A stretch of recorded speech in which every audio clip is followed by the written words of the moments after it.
Welcome back to my channel. Today I'm going to show you a very simple cake recipe. This is orange Bundt cake. This is a simple orange flavor sponge cake, but with the use of few special ingredients make this cake really flavorful and tastes really special. I will use some tips and tricks while making the recipe, so I hope you will stay until the end of the video. So let's get started. Today I'm going to make this cake in a Bundt tin. That's why this cake called a Bundt cake. The Bundt tin looks like this. I'm taking a non-stick Bundt tin. Don't get a cake liner for this kind of Bundt tin, so we'll have to make the cake tin non-sticky. Although this is a non-sticky pan, but still we want our cake to come out really smooth and nice. So first we'll have to butter the tin just like this everywhere, soft butter. And now I'm going to put some flour, just a normal flour. Now we could use a non-stick spray for this kind of tin, but my preferred way is to butter them and to dust the flour all the way. Just dust the butter around the tin like this and take out the extra flour, and your non-stick pan is ready. Now I'm going to prepare my dry ingredients. First I'm gonna take the flour. I'm just taking normal flour here. And with the flour, I'm going to mix baking powder and baking soda and pinch of salt. Just click the description box for all the measurement and the ingredients. And don't forget to sieve the flour. It will give you a smooth batter. Just sieve the flour and the baking powder, baking soda all together like this. Whenever you're making a cake, just try to follow this step. Using flour or baking powder, baking soda or icing sugar, don't forget to sieve it.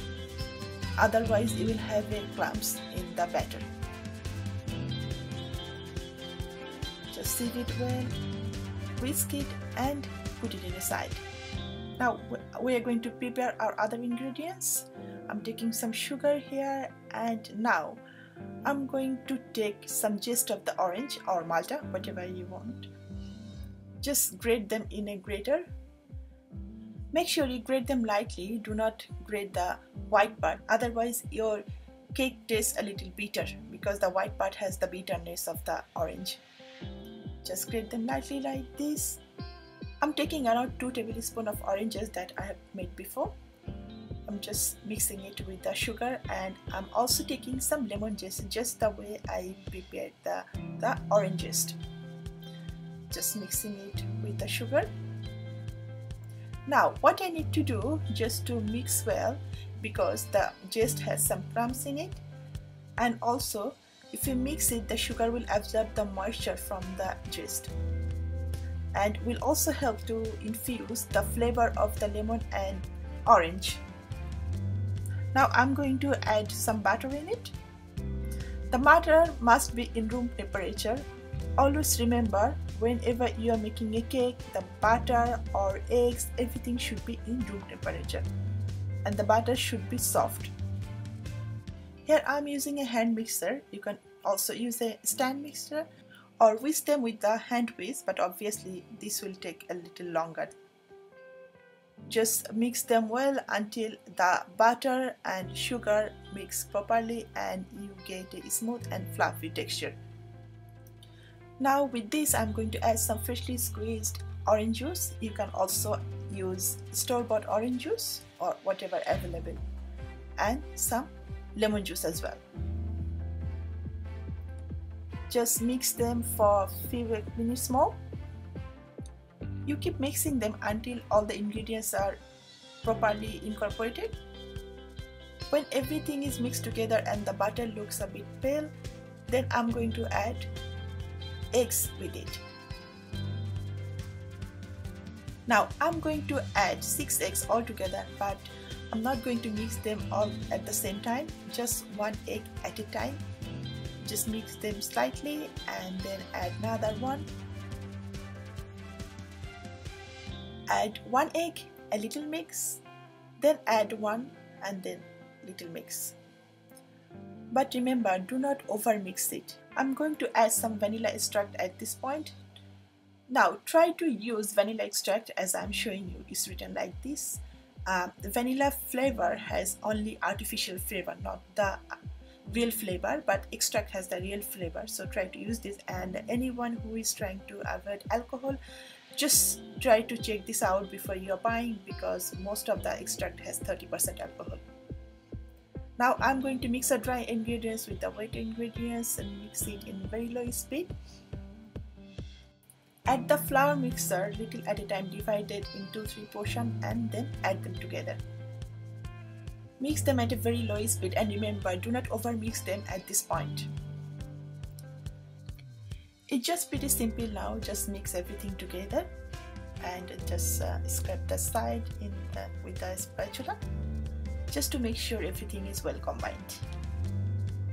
Now we are going to mix some special ingredients here. A cup of natural yogurt.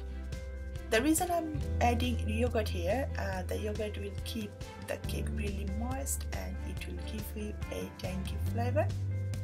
The yogurt really helps to activate the baking soda, and because of the use of yogurt, we are using really a small amount of baking soda and baking powder. Just mix them well, make sure everything is combined together, and our batter is ready. Now we are going to pour our batter in our tin. Now we can see that our batter is nice and smooth and also thick. Just pour them like this. Because the batter is really thick, make sure all the sides has the same amount of batter. Just smooth them out and flood them with a spatula. To flood them like this, otherwise you might have an uneven cake all the sides. Just tap them few times to get the air bubble out from the batter, and put it in a preheated oven for 170 to 180 degrees centigrade and bake them 40 to 50 minutes.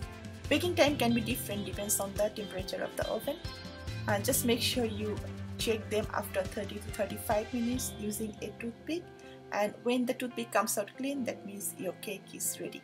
Remember not to over bake them, otherwise the cake will lose its moisture and the cake will be hard. It looks so smooth and it feels so spongy as well. You can check this out, how spongy and moist it is. I'm going to check with a toothpick if it's baked or not. Look, the toothpick comes out completely clean, that means it's properly baked inside. I'm putting the cake in a cooling rack to cool them down, and now I'm going to make the ganache.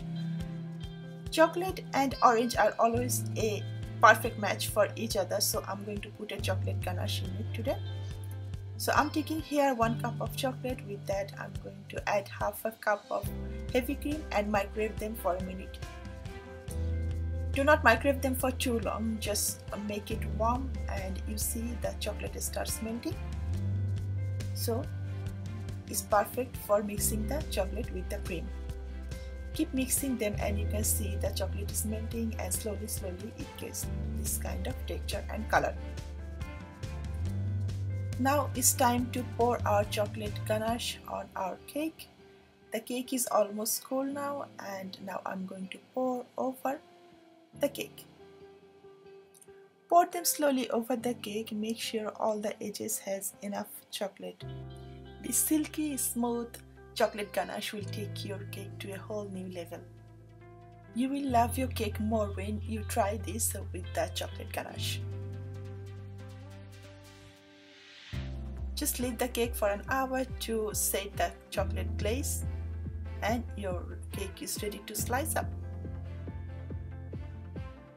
You will not know how amazing the cake tastes until you try it. So give it a try at home and let me know how it tastes. Don't forget to like and comment if you have any question, and don't forget to share the recipe, and please do subscribe my channel if you don't subscribe yet. Stay safe, stay well. Thank you.